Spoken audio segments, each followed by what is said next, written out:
Que atire a primeira moeda quem nunca ouviu a frase. Pode ser Pix? Rapaz, tem coisa melhor.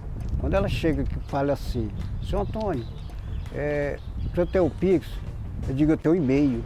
Seu Antônio trabalha há 13 anos como lavador de carros. Viu muitas mudanças, mas essa facilitou a vida e ainda aumentou o faturamento. Juntava aquele dinheirinho no banco, depositava aquele trocado, na caixa lotérica, e era assim, constante. Eu via muito pegando fila, era um negócio meio complicado. E agora não, agora não tem esse negócio de dizer, porque eu vou ter que ir no banco buscar dinheiro, porque eu estou sem dinheiro. Eu digo, não tem essa desculpa mais não. Passou, essa fase aí já foi, agora é tudo novo, sempre no Pix. É raro eu pegar R$1, R$2. Você vê até caixinha mesmo, eles me dão em Pix.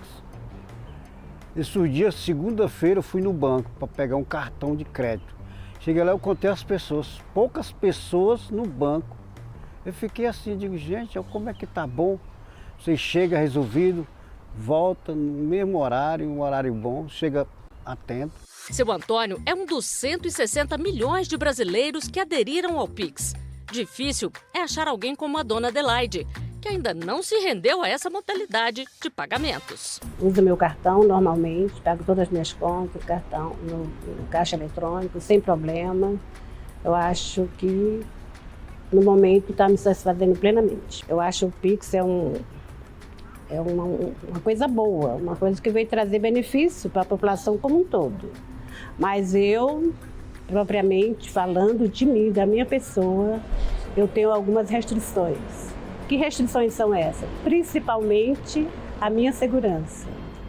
Porque eu transito muito, eu vou ao mercado, eu vou ao clube, eu gosto de andar a pé, não sei dirigir. Então eu prezo pela minha segurança. Mas não que o Pix não seja uma coisa importante, uma coisa que veio beneficiar a população como um todo.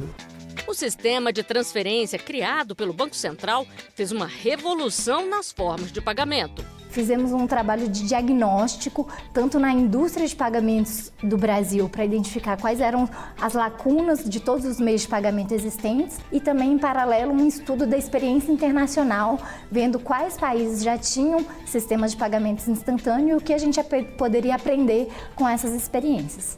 E aí, então, em 2019, a gente lançou ali já o Fórum Pix e a marca. Em novembro de 2020, o Pix estava à disposição de toda a sociedade. Eu acho que o Pix foi muito bem pensado, então assim, ele conseguiu entregar várias necessidades que o brasileiro tinha, então essa questão de pagar a qualquer hora sem estar com o dinheiro em mãos. Então essa coisa de, às vezes, você precisava ir no caixa eletrônico para tirar dinheiro para pagar determinada coisa. Hoje qualquer coisa aceita Pix, olha, passa o Pix aí, então ele facilitou muito essa dinâmica sem as pessoas terem que ficar andando com dinheiro. O Banco Central, quando criou o Pix, ele veio com diversos objetivos públicos ali, sendo a principal questão a eletronização do dinheiro, né, das transações. Então, há estudos que demonstram que uma economia que utiliza de transações eletrônicas mais do que o dinheiro em espécie pode ter aí uma redução de 1 a 3% do PIB. O brasileiro, lá em 2019, quando a gente estava nessa etapa de estudo para implantar o Pix,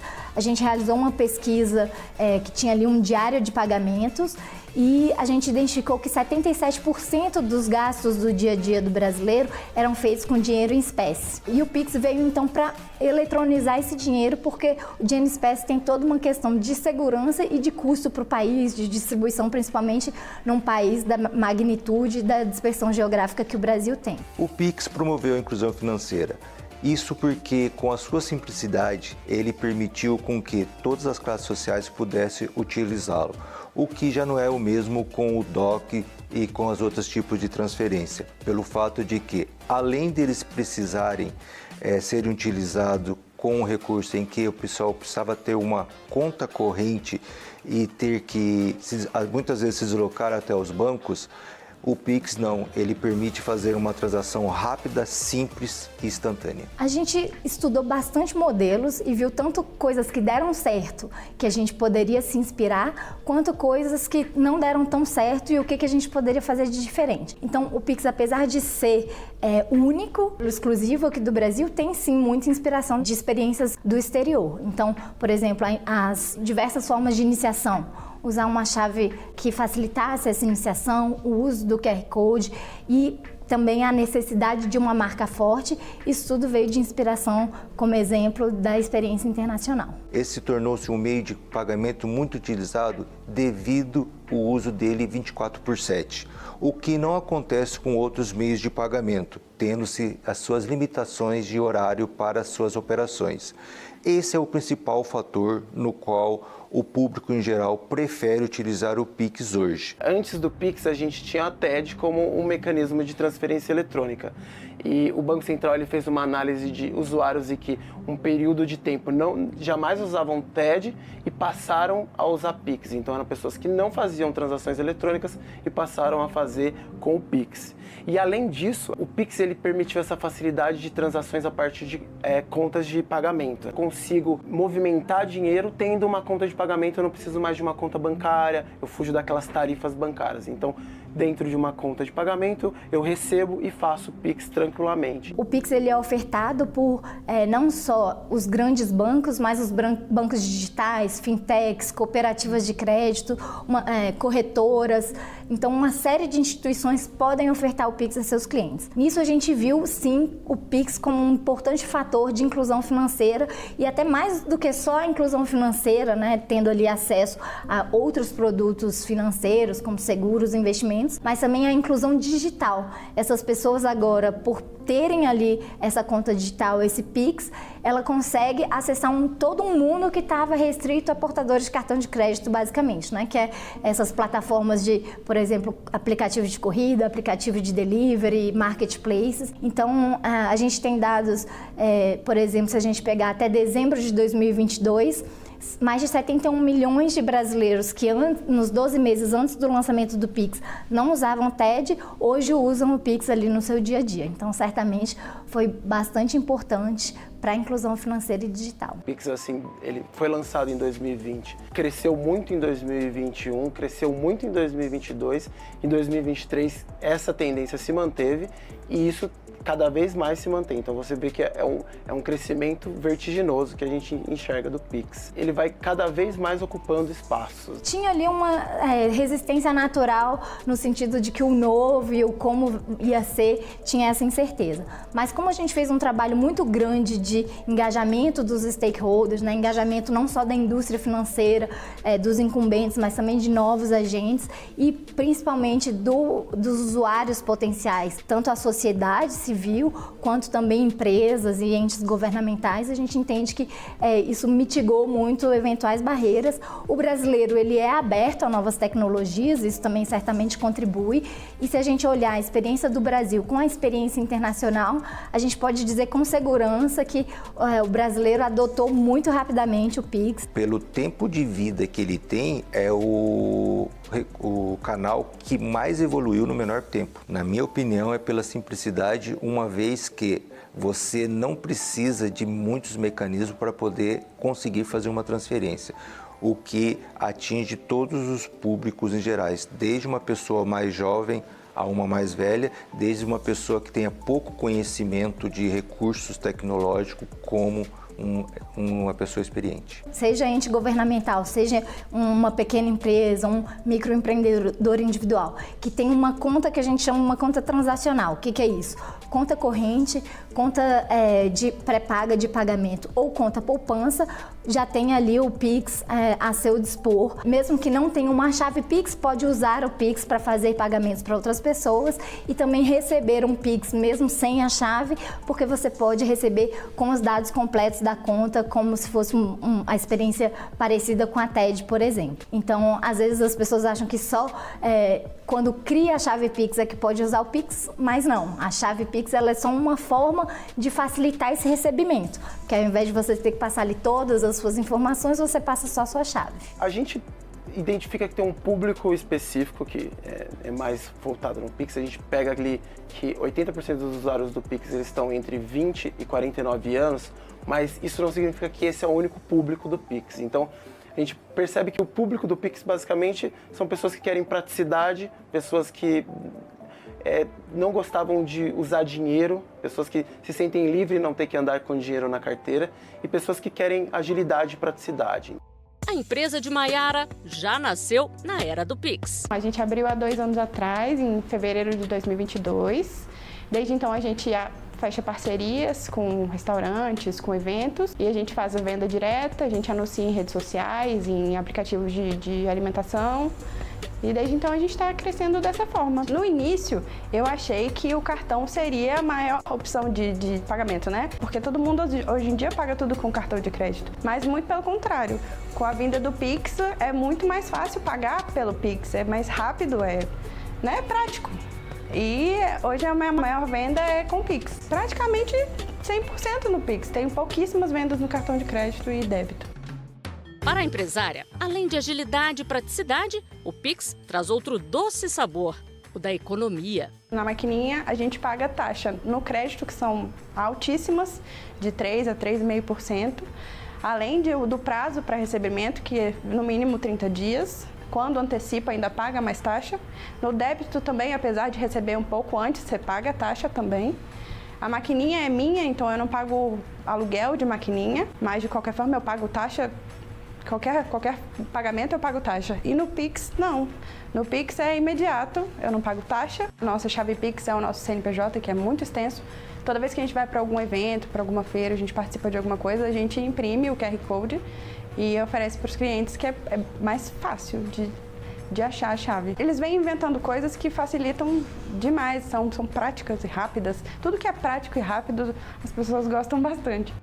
Com as inovações, a economia promovida pelo Pix promete ficar ainda maior. O FGTS Digital que vai passar a receber exclusivamente por Pix. E a estimativa é que haja uma redução de custos na importância de 180 milhões por ano. Se a gente coloca isso na escala Brasil, pensando nas diversas empresas, é um custo bem significativo. Teve uma empresa de consultoria internacional, a ACI, que desenvolveu um estudo sobre as transações de 2021, quando o Pix teve, a gente fala só 9 bilhões de transações, porque 2021 foram mais ou menos 9 bilhões de transações, 2022 foi para 24 bilhões de transações, 2023 quase 42 bilhões de transações, né? Então um crescimento muito grande. Esse estudo foi feito lá no início, quando ainda foram 9 bilhões de transações no ano. Concluíram que a redução de custos ali, o uso do Pix gerou uma economia na ordem de grandeza de 5,5 bilhões de dólares. Se a gente atualizasse esse estudo, esse número certamente ia ser ainda mais impressionante. Mas uma grande preocupação é com a segurança dos dados pessoais e dos valores envolvidos. O que dizer, por exemplo, para a dona Adelaide? Tenho medo de golpes também no Pix. Também. Por que não? Não, suponhamos eu estou indo aqui para o mercado, que é aqui perto da minha casa, eu sempre vou a pé, coloco meu tênis e tal. E vamos que o cara me aborda, pega meu celular, vê lá o meu aplicativo do banco e faz alguma coisa. Entendeu? Então, eu tenho medo também. Pix é uma transação bancária, então ela inicialmente está protegida pelo Código de Defesa do Consumidor e pelas regulamentações do Banco Central, pelas resoluções. O correntista ele tem direito à proteção de dados, ele tem direito a acesso às movimentações, tudo aquilo que entra e tudo aquilo que sai da conta dele mediante Pix, e tem direito também à proteção dos seus dados, quanto à chave, quanto aos dados de agência, conta, tudo isso também está garantido. Ele também tem proteção contra fraude de Pix, erro nessas transações duplicadas e todo e qualquer tipo de fraude ou golpe que possa ocorrer durante as transações, é assegurado o direito à proteção. A segurança foi um dos pilares centrais, né? A gente colocava ali não só a disponibilidade, a experiência, mas principalmente a segurança. Então, desde a concepção, a gente tinha um grupo específico dentro dessa governança que a gente chama de Fórum Pix, só voltado para questão de segurança. Esse grupo, ele reúne não apenas o Banco Central, ele é coordenado pelo Banco Central, mas ele reúne ali os maiores especialistas de segurança cibernética e segurança financeira hoje do país. Tem todos os mecanismos possíveis para poder garantir a segurança numa transação, quer seja tempestiva, quer seja que demore alguns minutos para análise. No entanto, a gente trabalha com uma intensa conscientização dos usuários para que eles saibam quais são os tipos de golpes que esses criminosos querem aplicar e mostrar para ele como o golpe é aplicado e como ele deve ser evitado. Isso a gente tem disponíveis nos canais de todos os bancos, nos sites de todos os bancos e da Febraban, orientando quais são esses golpes e como se proteger. Os golpes mais frequentes que hoje acontecem e utilizam o Pix como um recurso para ter êxito nesse golpe devido a ele ser instantâneo é a falsa central, em que um criminoso ele se passa por um funcionário de uma empresa ou de um banco para que ele possa dizer que aconteceu uma transação ilícita, certo? E que precisa colher algumas informações, algum dado para poder bloquear essa transação e com isso ele consegue informações credenciais e algumas informações sigilosas do cliente no qual ele consegue ter êxito no golpe que ele vai aplicar. Outro recurso muito utilizado é o WhatsApp, em que existe duas principais meios de golpes, que é hoje você recebeu uma mensagem dizendo que o meu WhatsApp está com algum problema, eu precisei mudar o número e com isso pede dinheiro para familiares ou amigos assim para que possa suprir uma determinada necessidade.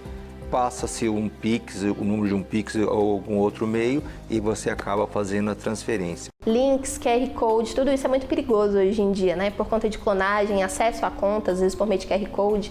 Sempre quando as pessoas forem efetuar os pagamentos, ler QR Codes é importantíssimo.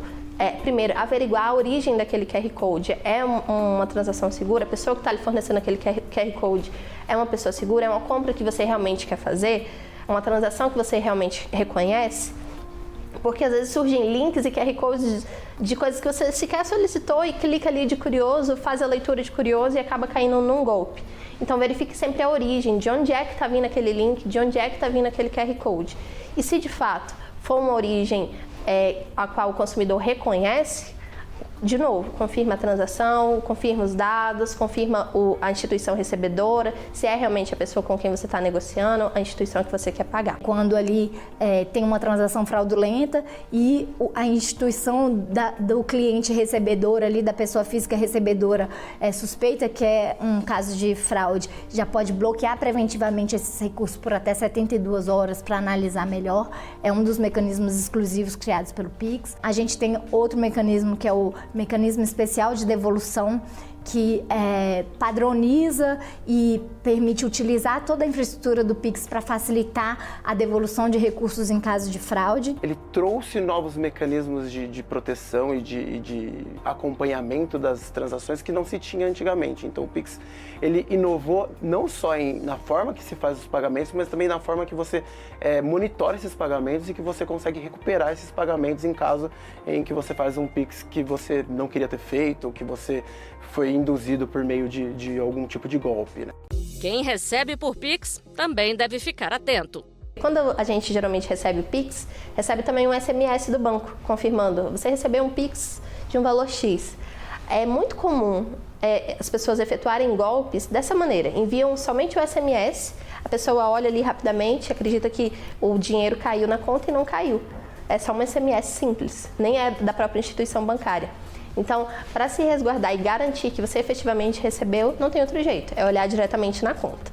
Então, olhou na conta, viu que recebeu, pode liberar a venda ou efetuar o serviço. A gente tem todos esses mecanismos, então, que aumentam ali, né, e garantem essa segurança, mas é claro que mesmo com eles, a gente não está livre dessas situações de engenharia social, e então, por isso, é também muito importante atuar na educação dos usuários, da população, na educação em termos de segurança digital como um todo, não só no uso do Pix, mas uso de senha forte, né, os cuidados ali com as suas contas.